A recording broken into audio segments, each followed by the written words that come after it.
All right, we're live. All right, hey everybody, welcome. Thanks for the quick transition over. We had to hop over from Twitch to the YouTube platform. I am joined by Kevin. Dave is on his way. Dave had to do a quick washroom break. All good.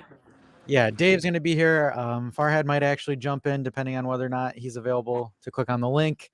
But Kevin, man, give us your thoughts. What happened, or what do you think happened? You know, I mean, it's bittersweet. It's just bitter. kind of sucks. I mean, at the end of the day, like we did play better. Like we hit the woodwork, what, 2 or 3 times. Had better possession, had the better chances. Nantes goal came on a shit breakaway where like Bremer slipped, right? Like he slipped. He didn't misjudge a tackle. It just sucks. And I don't know if we can say that like Allegri didn't go for the jugular, because like we did continue to attack. He brought in some attacking options. Is it just unlucky? Like I don't know. It feels weird. I think I'm more pissed about what happened at the very end, because I know if the situation was reversed, that penalty's getting called on Juventus 11 times out of 10 in Serie A. Yeah, well, so the thing is like we were talking about it on Twitch, and we're like, because here's the thing. So Bremer essentially the way that he jumped, he put both hands on the shoulders. And the thing is and it's tough, Kevin, because the thing is like it's got to be reasonable doubt that, oh, this guy flailed his arm up to deliberately stop it, where it's like now you have the argument where it's like Bremer pushed on his arms, which then kind of caused it's shitty. I'm going to be honest with you. It's stupid. It is BS, but Bremer didn't give us essentially the margin of error that we would have had. Bremer kind of took away by putting both hands on the guy's shoulders. So that's the difficulty, because now it's, as a ref, you're like, well, if Bremer didn't put his hands on his shoulders, he wouldn't have, flailed his arm up and stuff.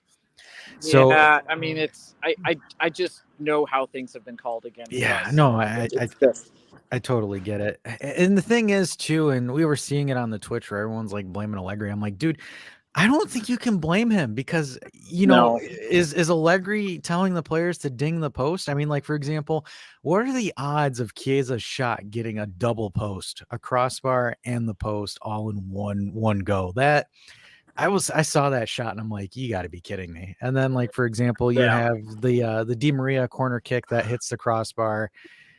You're just absolutely it's just one of those things where I'm sitting here and I'm like, I don't think we're playing 1-0 football. We tried. It just the post. No, I think if Chiesa's goal goes in, or if his shot goes in, we're sitting here like praising Allegri for playing proactive football.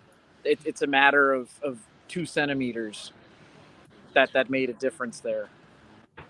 Yeah, it was pretty tight. Let's be honest. Yeah. So how was the stadium atmosphere, Kevin? Because we didn't get a chance to ask you today for pregame. Yeah, it's I mean the energy prior to the match was awesome. The energy through the first half was awesome. Like halftime came at a bad time when we had a lot of momentum and we were thoroughly in control of the match. I don't even think Nantes had a shot on target in the first half. They only had one shot. We were thoroughly in control. Their only shot was their goal. Yeah. Okay. Yeah, and and it's one of those things where I kind of said it too. I've said it on our channel, I said it on Twitch, where I was like, we got to be careful, because the thing is like, people can disrespect Nantes as much as they want and say, oh, they're in the French league and they're on the bottom half of the table. These guys, I told you, these guys are like the French Fiorentina, because they just get the one and they go for it, and that's it. Like, there's not really where you're concerned about it. Like, they pressed us a little bit, they forced a mistake, a slip, unfortunately, and then that's how they got it. It's just kind of how Fiorentina scores. So it's unfortunate. I do think there was a little bit of post assistance for Nantes, in my opinion, just because I don't know, like someone was like, well, you can't say that this whole season was not weird. I'm like, dude, I'm talking about the game. I'm not talking about the season overall. This was probably one of the weirdest offensive series I've seen us play in this season so far, because I've never seen us hit the post as many times as we did. Yeah, it was just a weird game. I mean, the stadium, the audience, the fans, fully into it. Um, a lot of like I was in a slightly different seat than I normally am and was closer to the curva, and like it was fun. It was a lot of energy. The first half was entertaining. The stadium was electric. It kind of continued a little bit into the second half. Obviously, the goal kind of deflated the energy, but the fans stayed with the team through the end. Didn't have a lot of people getting up early. I don't know. I think it's just unlucky. I don't think we deserved that tie. I don't think Nantes deserved it. Just unlucky. Yeah, I don't either.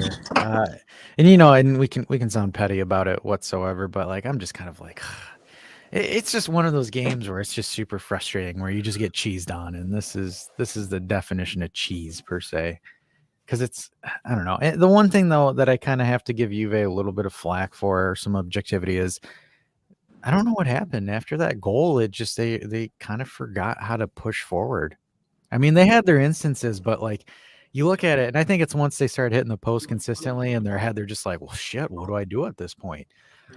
Because and Knott's played, Mourinho ball at its finest. They threw everyone back Yeah. once they got that equalizer, but it was interesting because it's like for example, I thought Locatelli's passes were not the greatest today. Like he overshot Kostic, he overshot Quadrado, and Quadrado kind of had like a lag moment where he wait, where he was lining up for a shot and Locatelli misplayed him. Fajoli looked off as well. I think like the bright spots that I saw were the front trio, Di Maria, Chiesa, and Vlahovic, where those three were they're cooking, but it was just a little bit odd because it's just like also the middle of the park, the middle of the field just wasn't really doing much because it forced Juve to attack from the wings. Yeah, and like it was a weird midfield trio. I don't think we've seen that combination once this season with Paredes, Loca, and Fagioli. And Fagioli seemed like wildly out of position a lot of the times. Like he was hugging the touch line a lot of that game, and this like weird. I don't know. It's just like the Paredes, not Locatelli, Paredes, Rabiot, and Fagioli. They just weren't clicking. Like they didn't have the right chemistry and how to maintain the ball properly and distribute as a 3-man unit. And I think it's and to be honest with you guys, I think Paredes is the one that definitely throws off the balance of that because Fajoli and Rabiot have played together consistently this season. I think Paredes is the odd man out. It was I think if Marion's still watching this, but Marion was the one that told us on the Juve Twitch. She's like, every time we've played Paredes or we've started him, we've never won. So like I thought that was interesting. Is that a fact? I think it is. That is I think that is a legit fact. Pretty sure it is. We got to research it, of course, but it was interesting because she mentioned it and she's like, doesn't surprise me. Yeah, I thought he was poor. I don't know if you saw anything different at the stadium, Kevin, like off the ball. Because, he doesn't add anything. Like it's just side to side, back. He kind of slides back and plays almost that like third central defender because this kind of played more like a 4-3-3 than a 3-5-2 or whatever some of the different websites were showing. But yeah, he just didn't add anything. In the stadium boos Paredes at every moment they can. So they're not. Yeah, I'm not a fan. No, I totally get you because that was one of the things where I was sitting there and I'm like, I don't understand the logistics of starting him. I don't get it. For me, it was one of those things where I was like, we should probably not start this guy. But when I saw the starting lineup, I'm like, oh boy, because I think the one thing, so the people don't freak out and start calling me an Allegri sympathizer, but I think the one thing he over-rotated that midfield to an extent where I don't think you start Paredes this game. I think he should have done what was working, the 3-4-3, and just went with it because he used the 3-4-3 the past couple of matches and it was working pretty well. I think he should have kept it. I think the one thing that's where I'll give some criticism on Allegri is I don't think he should have ran a 3-man midfield this game. I don't think so. He should have just kept it what they did against Fiorentina and what they did the previous game against Salernitana, where you run that three.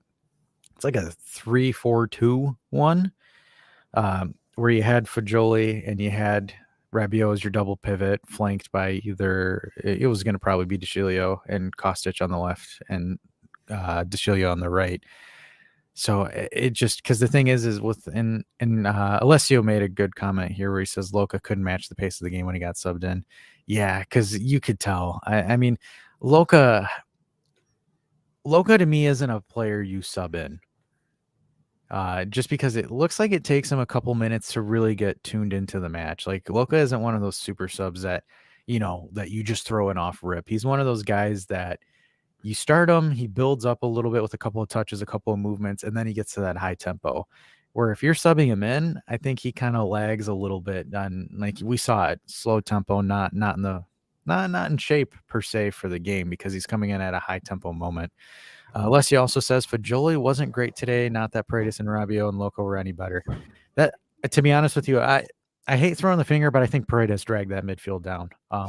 Because essentially Paredes is supposed to be the director. When he's in that regista role, he's the guy that leads that midfield, and I just don't see him as that guy.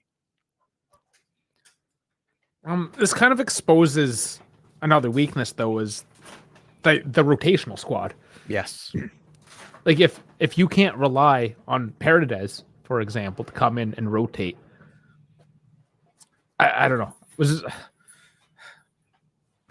We're just weak. We obviously can't play Europe if we can't play guys in any position. Like Fagioli seemed out of position, for instance, today, right? Like, is it just because he was out of position? He wasn't used to it. He wasn't used to playing with the particular group. Just don't think they don't have any chemistry. The three of them haven't played together at all. That's what you need, though, right? To be a European team, is you need to be able to rotate that squad. And when you play a team like Nantes, you should be able to adapt to that situation and come through with it. Yeah, this wasn't Barcelona, Manchester United. I mean, come on. And then playing a team in 12th or 13th place in the French league. And Jack says Kevin is in the Around Turin bus. I was with you guys in November, PSG and Inter. So, awesome, yeah. Jack. Well, hope to have you on another bus later this season, man. Good to see you. Don't say it like that. That sounds weird. Hope to have you on another bus. Like, what kind of... Mean it in the nicest way possible.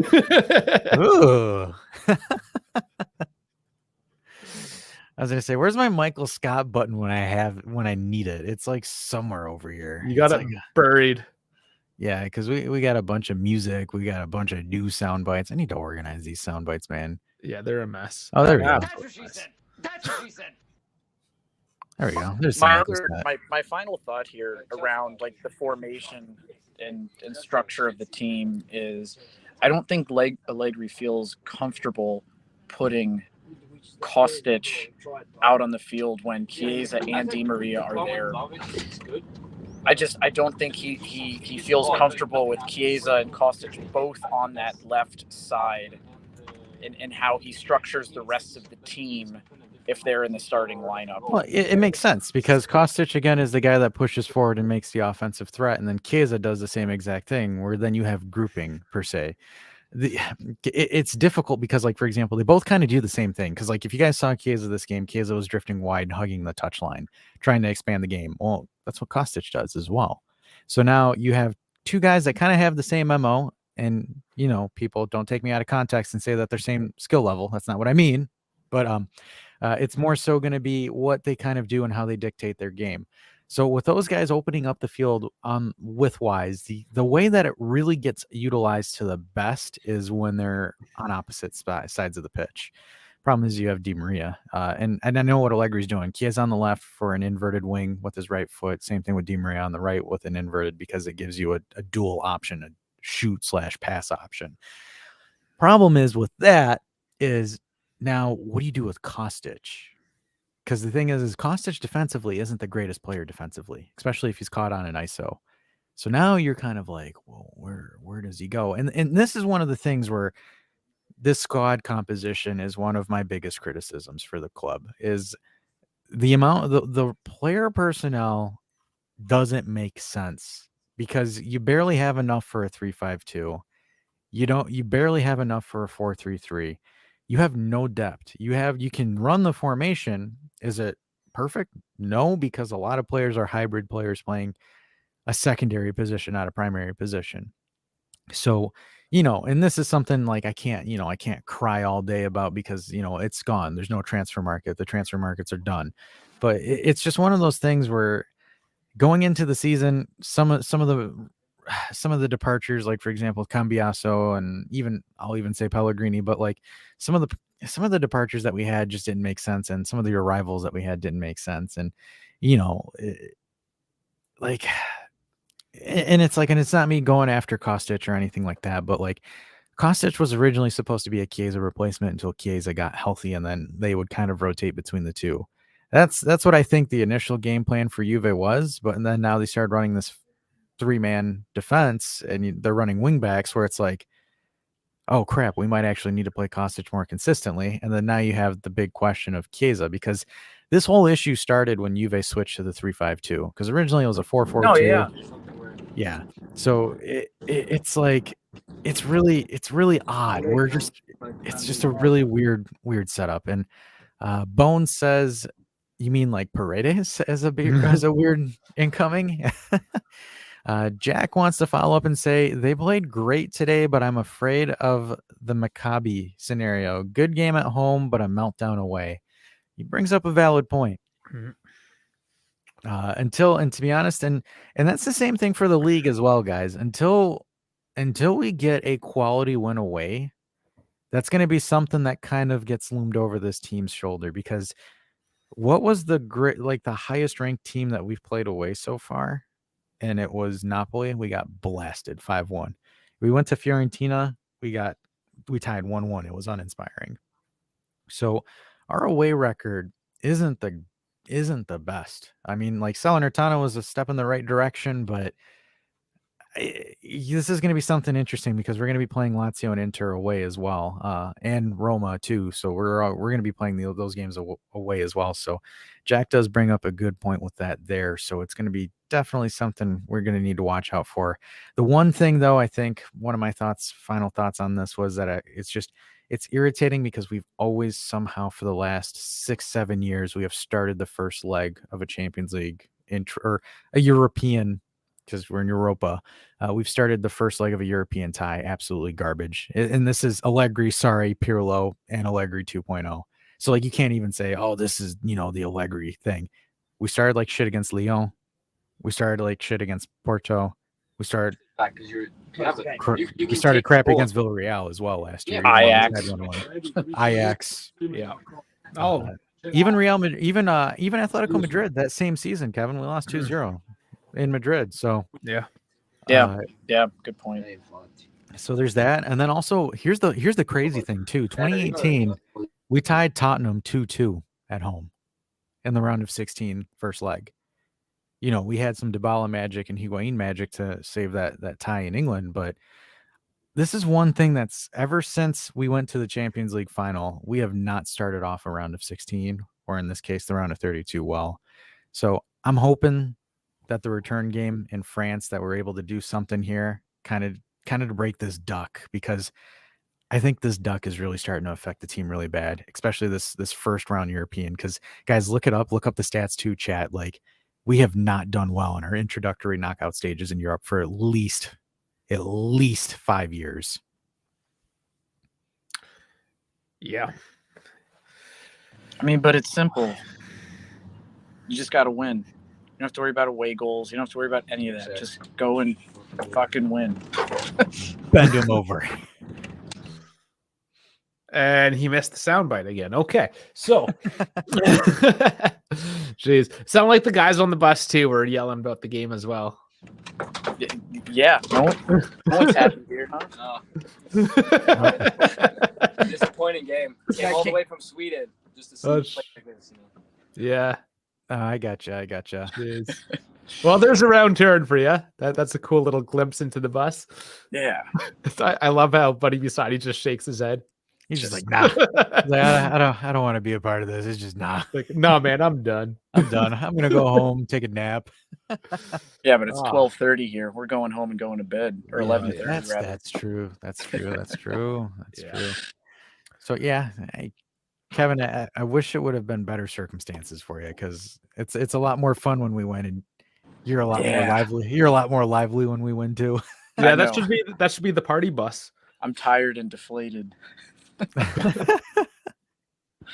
So Juve fire Allegri yet? Haven't watched the match since he came back. Mr. Rubicon.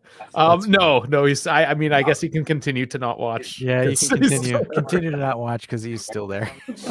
Oh man. Yeah, I mean, like I think the reality, like some of us were talking about Allegri and how we feel about him and his position, and honestly, where we are and everything that's surrounding the club, even though I would prefer a different coach, there's nobody else in the organization with his experience that has a footballing background. And we already have to pay him. We've got a leadership team of lawyers and finance experts. I mean, he's got to be at the helm until the end of the season, whether we like it or not.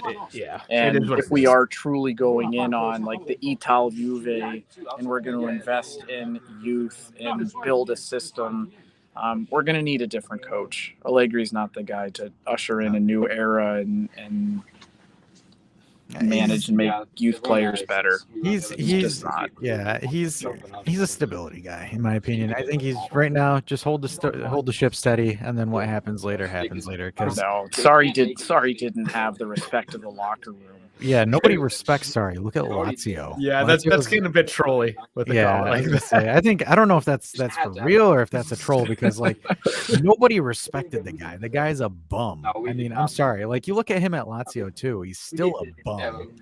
Like, but he's still perfect for Lazio. I guess he's perfect for Lazio, but he's not a Juve coach. But the thing is too is also that other people need to understand with as far as getting another coach outside of Allegri is who's going to come into the situation right now. Conte. Yeah. What? So he can lose 1-0 against Milan?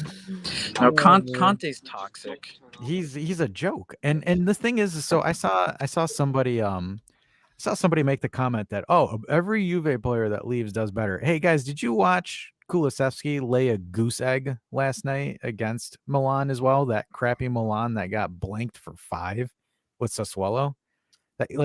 That to me shows where, and I'm kind of concerned. I hope we still get to sell Kulusevski, but like, there's a reason why Kulusevski didn't make it in Serie A. Like, you play a deep line against Tottenham, they didn't know what to do. Kulusevski didn't know what to do. He can score those goals against Southampton when their center backs are past midfield, where it's all you got to do is one through ball and you're in.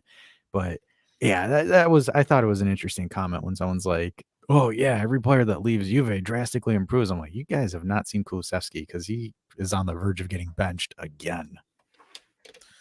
Yeah. Bones coming in here saying, I think Pirlo should have been given another year. I think we all kind of agreed that. So yeah, here's the thing. So like, for example, I guarantee you, if like the club had this situation during Pirlo's time, I think Pirlo would have been kept on.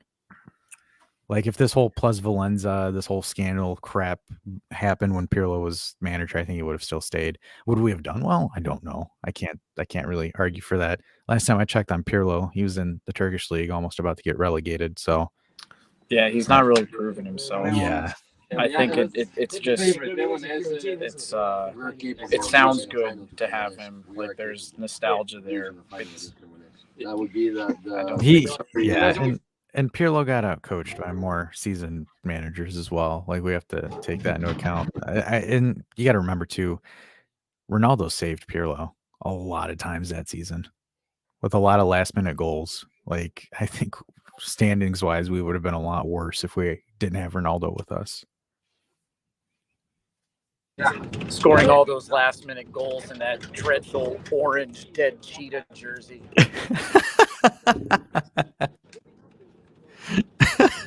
We call that the Cougar jersey. I thought that was just the Halloween, the pumpkin jersey, but all right, the Cougar. Yeah, we tried channeling our inner Napoli for that season and decided to make some of the most outrageous kits ever. God, that was dreadful. Yeah, hey, at least we didn't go full blown Napoli when we had Ronaldo, because like if Napoli had Ronaldo, they would have had like 30 jerseys for that season, like easily. They would still be making jerseys even after he left. They make one with. I was gonna say they make a jersey with Ronaldo's face. And use his name without his permission, even after he's dead. We'll call it the C kit. Oh man, what a mess.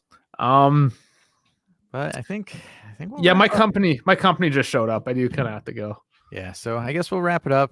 We just wanted to get Kevin on here because we haven't been able to get Kevin on here for a while.